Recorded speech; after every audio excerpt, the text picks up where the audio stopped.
तो लोगों ने कहा 400 पार लहसुन, 400 पार अदरक, 400 पार प्याज। तो ये असलियत 400 पार का है क्या? अब देखिए, न लहसुन 400 पार है, न अदरक 400 पार है, न प्याज 400 पार है। तो ये तो समझ लीजिए एक तरह से एक दूसरे ऊपर छीटाकशी है। लेकिन हमारे ख्याल से जो पिछला रिकॉर्ड था, जो वोटा परसेंटेज पिछली बार मिला था, तो भारतीय जनता पार्टी ने उसके बाद बहुत सारे काम किया है देश के लिए, समाज के लिए। और हमको ये लगता है कि पिछले चुनाव से बेहतर परफॉर्मेंस होने जा रहा है। तो 400 में की सीट आने की। और दूसरा सवाल सर हमारा आपसे यह है कि फिलहाल जब मैं पूछता हूं लोगों से, जो विपक्ष के लोग लगातार भारतीय जनता पार्टी के जिम्मेदारों पर, नेताओं पर जुमली उठाते हैं, सवाल खड़ा करते हैं, जब मैं उनसे पूछता हूं कि केंद्र और प्रदेश सरकार की कितनी योजनाएं धारा प्रवाहित हो रही, उस योजनाओं का लाभ जनहित में कितने लोगों को मिले, तो लोग इन बातों से हट करके अलग लिख पर जवाब देते। इस पर नहीं, देखिए, योजनाएं तो धरातल पर हैं और सबको दिखाई भी दे रहा है। हर घर को शौचालय, आवास जो है इसी सजनमा टाउन एरिया में लगभग 4000 आवास आया हुआ है। आयुष्मान कार्ड के अंतर्गत गरीबों को दवा नहीं हो पा रहा था, लेकिन दवा भी हो रहा है। बहुत से लोग दवा कराने के पीछे इंटरेस्ट पर पैसा लेते थे, फिर पैसा देते देते उनका हालत बहुत ख़राब हो जाता था, मारपीट की नौबत, प्रताड़ित करते थे समाज में लोग। तो इस टाइप से तो बहुत कम सुनाई दे रहा है। पूरे देश में आप भुखमरी से कोई व्यक्ति मरता हुआ नहीं दिखाई दिया होगा आपको।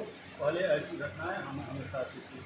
और देखिए, उत्तर प्रदेश सरकार का काम है कि केंद्र की योजनाओं को लागू करना, और प्लस योगी जी अपने तरफ से भी योजनाओं को लागू कर रहे हैं। उसके अलावा लॉ एंड ऑर्डर बहुत ज़बरदस्त है। आप तो मीडिया से जुड़े हुए हैं आप लोग।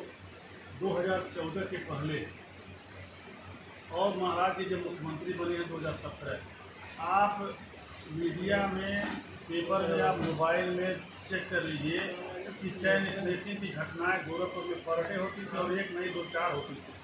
हर दिन पेपर में छपा रहता था कि यहाँ से चैन स्नैचिंग हुआ, वहाँ हुआ। मतलब बड़ा गुंडागर्दी तो बात छोड़िए, बड़ी घटनाएं तो बात छोड़िए, लेकिन चैन स्नैचिंग का 6-6 महीना किसी पेपर में नहीं लिखा जा रहा है। बेहतर लॉ एंड ऑर्डर का नतीजा। और लोग ये भी कहते हैं कि विकास नहीं, सिर्फ जुमलाबाजी भारतीय जनता पार्टी की तरफ से। इस पर अब देखिए, विकास आपके चारों तरफ है। यही ज़्यादा दूर कहाँ जाएँ, यही गोरखपुर में एम्स जो है इतनी बड़ी संस्था है कि आप समझ लीजिए कि प्राइवेट सेक्टर में जाएंगे 2 लाख रुपया में होता है, तो वहाँ 10,000 रुपया देने लग रहा है। अब सब लोग जाएँ, देखें उसका टेस्ट और इंटरेस्ट क्या है। यहीं पर फर्टिलाइजर बना, यहीं पर बगल में आपके अटल आवासीय योजना बना, यहीं में आपके पॉलिटेक्निक से लेकर के सारे सड़कों का जंजाल जो है बिछा दिया गया है जाल, और सभी रोडें चमचमाती हुई नज़र आ रही हैं। आप कचमा से ढक्करा देख लीजिए, ढक्करा से पटनापुर देख लीजिए, ढक्करा से सिहापार देख लीजिए, बेटी से हरपुर उधर कसारा देख लीजिए, सारे रोडें चमचमाती हुई हैं। तो कहने की विपक्ष तो हमेशा कहेगा कि विकास नहीं हुआ है, लेकिन आपको अगर गोरखपुर में चले जाएंगे, नौकायन को महाराज जी ने इतना जबरदस्त डेवलप किया है कि आपको जुहू चौपाटी हो जाएगा। रोजगार की बात कर लिया जाए, लोग रोजगार पे भी काफी सवाल खड़ा करते हैं। फिलहाल आप भी बता दें रोजगार। देखिए, बेरोजगारी ऐसी समस्या है कि इसका अंत कभी नहीं है। अगर पिछली सरकार में बेरोजगारी समाप्त हो गया होता तो आज बेरोजगार लोग नहीं करते। हम ये मानते हैं कि नौजवानों को रोजगार और चाहिए। ऐसी हमारी सरकार लगातार नौकरी के अलावा भी उनका व्यक्तिगत बिजनेस डेवलप हो, इसके लिए छोटे छोटे लोन, छोटा सपोर्ट करके प्रयास किया जा रहा है कि बेरोजगारी दूर हो। भारत की जनसंख्या 140 करोड़ है, तो जहाँ इतना बड़ा जनसंख्या है, छोटे छोटे देश की जनसंख्या का घनत्व बहुत कम है। पूरा विश्व बेरोजगारी के चक्कर में चल रहा है, तो भारत बहुत ज़्यादा उससे उतर नहीं हो पाएगा। लेकिन फिलहाल जो कोशिशें हो रही हैं, हमको लगता है आने वाले दिनों में बेरोजगारी पर काबू पाना है। एक मुद्दा और है सर, शिक्षा को लेकर के। यहाँ पे शिक्षा पे भी सवाल लोगों के द्वारा लगातार उठ रही है। फिलहाल शिक्षा के प्रति किस तरह से शिक्षा क्षेत्र में विकास हो रही है? देखिए, शिक्षा का विकास सिर्फ सरकार के ऊपर निर्भर नहीं होता है। शिक्षा का विकास गार्जियन के इंटरेस्ट पर ही निर्भर होता है। और मैं सरकार से अलग भी करके बात करूँ तो पिछले 20 साल पहले जो शिक्षा के प्रति लोगों का रुझान था और जो इंफ्रास्ट्रक्चर नहीं था, गांव प्राइवेट विद्यालय डेवलप नहीं थे, सरकारी स्कूलों का व्यवस्था हाल था, तो शिक्षा 20 साल पहले बहुत बुरी तरह से प्रभावित था।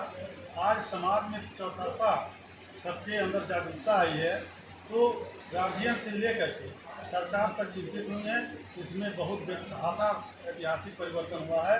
आप देख रहे होंगे कि गांव लेवल पर या पंचायत लेवल पर ऐसे विद्यालयों का स्थापना हुआ है जो कॉन्वेंट को फेल करने का काम कर रहा है। बात कर लिया जाए सहजनवा विधानसभा की, जहाँ से आप बिलोंग भी करते हैं सर, और सहजनवा विधानसभा का हमको लगता है जितने गांव होंगे, जितनी ग्राम सभा, नगर पंचायत, जो भी जगह होगी, हर जगह से आप जो है परिचित भी हैं, जाते भी हैं, जानते भी हैं। फिलहाल लोग कहते हैं कि यहाँ विकास के नाम पे कुछ भी नहीं हुआ है, सिर्फ विकास नाम पे लोगों का सिर्फ भाषण होता है। लेकिन सर वाकई देखिए, रोड का निर्माण जो है चारों तरफ रिंग रोड के लिए का जाल महाराज जी ने बिछा दिया। गोरखपुर की कनेक्टिविटी हर जगह से बढ़ गई। यहाँ एयरपोर्ट को उन्होंने लगभग 15-16 फ्लाइट से जोड़ने का काम किया। तो विकास और गीगा का विकास हुआ है। स्वास्थ्य के मामले में अब BRD को अपग्रेड किया गया है, एम्स स्थापित कर दी गई है। तो कहाँ विकास होगा, से क्या होगा, जनता देख रही है। तो इस बार 400 पार की जो बात रही है, फिलहाल आपने अभी बताया भी है। जाते जाते एक सवाल मैं आपसे और कर लेता हूँ कि इस बार चुनावी जो सियासत कुछ दिन बचा, लोग जाति समीकरण की बात कर रहे हैं, कह रहे हैं कि इस बार जाति के लोग वोट कर रहे हैं, किस पर सकता है? देखिए, कुछ लोग जाति फैला करके वोट पाना चाहते हैं। भारतीय जनता पार्टी जाति फैला करके वोट नहीं चाहती है। भारतीय जनता पार्टी का एजेंडा है सबका साथ सबका विकास, 140 करोड़ लोगों को साथ लेकर चलने का। और आपने देखा होगा कि आवास का वितरण हुआ तो किसी का चेहरा देख करके जाति देख करके नहीं हुआ। लोग जातिवाद फैलाएंगे, लेकिन भारतीय जनता पार्टी इस लाइन पर नहीं है।